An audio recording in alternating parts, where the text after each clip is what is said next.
I'm proud of the guys for like fighting and like staying through the course and just keep staying with the game plans that the coaches like number 12 was like going off all night and Spencer like shutting him down like we'll have multiple bodies on him Noah myself and Spence really did a great job with that so I'm like proud of the team overall. Gideon, what do you think has been the difference in this team the last 7 games, which have all been wins?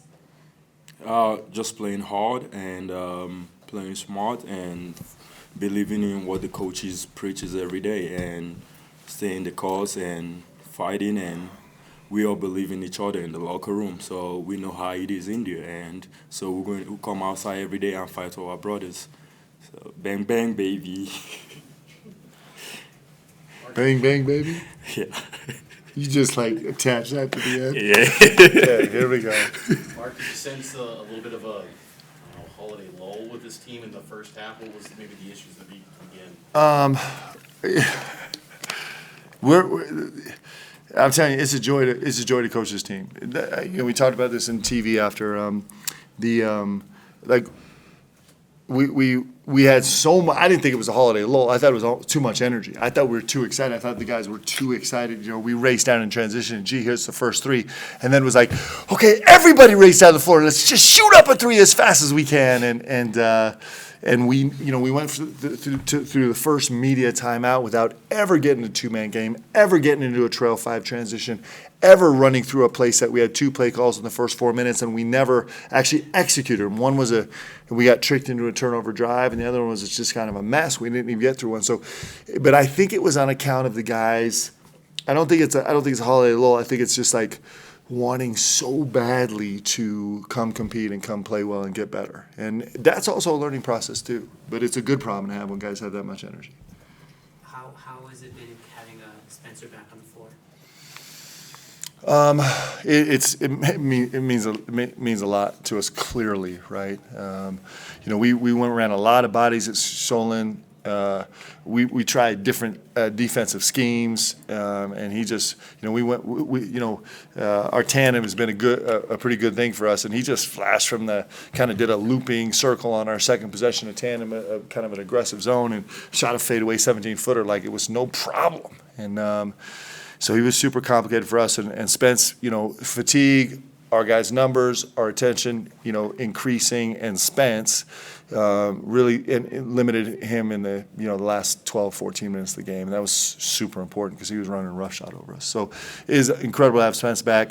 He made a couple plays offensively. He just, as our guys are learning how to deal with different, for example, ball screen situations, Spence has just been there. He's done it. So he had 2 snap stampede baseline drives just because he's reading that it's 2 to the ball and the tag's coming late, and so he could just catch and rip and get baseline, get 2 wide open layups. We don't have to call a timeout to like teach him that. He's just been there and seen it enough that it's just like, I know how to play basketball. And so, the plays he made early in the game offensively were super important also. Have you detected any rust or any timing issues with him thus far in the last couple games? What's interesting about, I think we said this all together, right? That, someone had asked me if I was nervous about throwing him back in the rotation, and I was a little bit nervous about it, but I said at the time, like, the thing about Spence is he's just been a guy since the first day he was here that I kind of threw out on the court, and then I just didn't take him off because he was doing such an impactful job on the defensive end also. And so thankfully for all of us, that's been the same thing again, right? He hasn't missed a beat, and he's just coming out and playing great basketball. Gideon, is the corner 3 your sweet spot? We had a couple of those in the second half. I was just feeling it. I just let the ball fly. I mean, so. There's a one-legged duck swim in circles. You know what I mean? Like, that is his spot. You know what I'm saying? Like, he is, like, get him a corner 3, get him a snap 3. It really doesn't matter. What was the halftime like with his team, the adjustments and things that you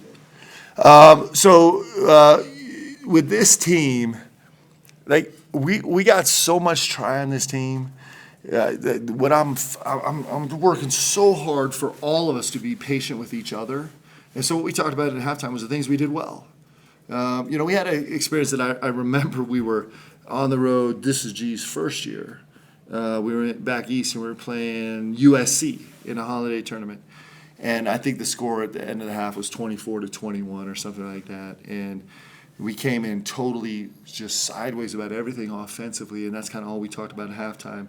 And that stuck with me forever because what we should have done is come out and be like, man, we guarded like crazy, right? Because we had accomplished one of our goals. And so we're spending a lot of time talking at halftime about reaffirming what we're doing well. And then, obviously the offensive side was a struggle. And so just kind of encouraging the guys, like as a baseline, is just to trust each other. Trust. What happens is, in a situation like that, everybody gets tighter and tighter and tighter, and everybody wants to fix it themselves, and so the ball gets more and more stagnant.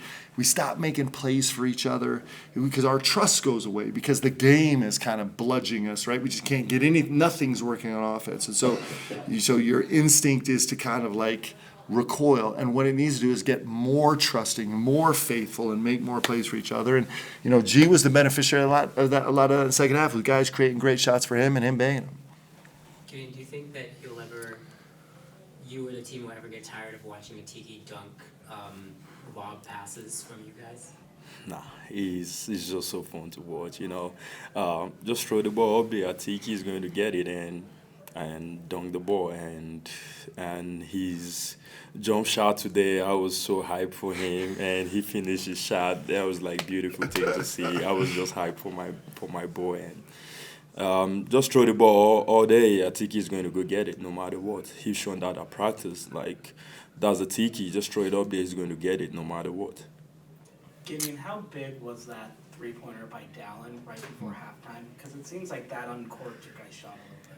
Yeah, that 3-point was that was tough though, like putting the ball behind his leg and like step back and shoot the three, and he'd be working on that all the time. You gotta, like a new guy, you gotta just keep staying the course and stay patient. He's going to fall because he worked so hard on those shots. We coach Figs all the time, so I'm really glad that went in, and it was a tie game going to half. What is the New Year's resolution of this team?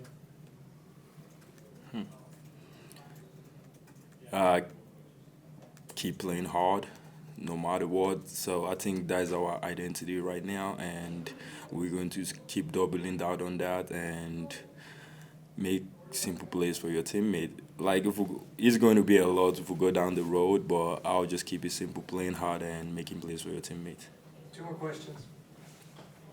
This will be fun for you guys. So, that lob that Noah threw to Atiki.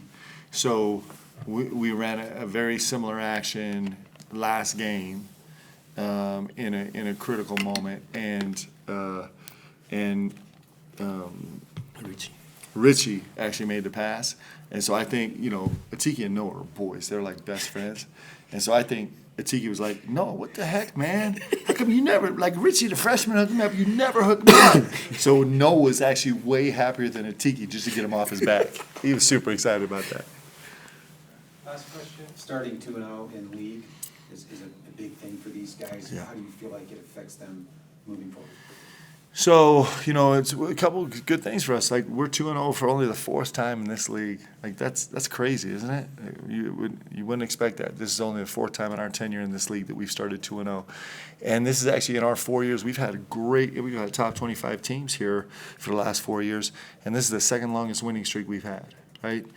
And this group is so interesting because the guys are still so hungry to get better. Like, I think it's mind-boggling when you think about all the things we can do better.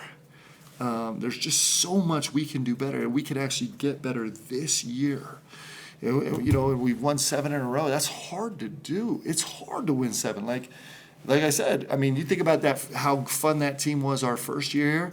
Those guys never won 7 in a row, right? It's so hard to win 7 in a row, and these guys have done it just with their grit and their humility and their hunger to get better, and great leadership by guys like G and Spence. And so I think what the 2-0 start does is tells us, like, hey, we're super excited about being 2-0, but we got way bigger challenges ahead of us, and we want to keep getting better. Like, we want to keep getting better because I think we can. I think it's very clear to us that we can get way better. And so that's pretty exciting that we were able to put these 7 games together, and we still believe we can get way better. I guess there's one more question. Sorry, one more question. Gideon, you had a really good game. Would you attribute any special events that just happened to giving you some special magic for this game? All credit to Coach Cahill.